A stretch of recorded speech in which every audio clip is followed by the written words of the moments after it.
తెలంగాణలో రెండో రోజు గ్రామ సభలు మొదలయ్యాయి. 4 పథకాలకు సంబంధించి అర్హులను గుర్తిస్తున్నారు. ఇందిరమ్మ ఇళ్లు, రైతు భరోసా, కొత్త రేషన్ కార్డులు, ఇందిరమ్మ ఆత్మీయ భరోసా కోసం లబ్ధిదారుల ఎంపిక ప్రక్రియ చేస్తున్నారు. లబ్ధిదారుల జాబితాను గ్రామ సభల్లో ప్రకటిస్తున్నారు.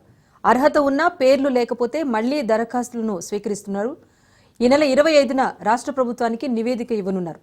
మరోవైపు తెలంగాణ వ్యాప్తంగా నిన్న జరిగిన గ్రామ సభల్లో రచ్చ నెలకొంది.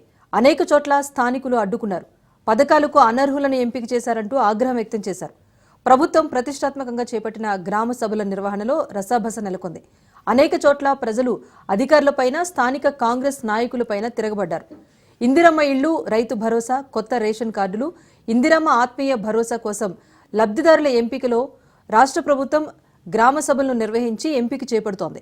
ప్రభుత్వానికి సదుద్దేశం ఉన్నా స్థానికంగా ఉన్న ప్రజలు మాత్రం ప్రభుత్వ అధికారులపై ఎదురు తిరుగుతున్నారు. రేవంత్ సర్కార్ ఇచ్చిన 6 గ్యారంటీలపైన నిలదీస్తున్నారు. అనర్హులను పథకాల కోసం ఎంపిక చేస్తున్నారంటూ మండిపడుతున్నారు.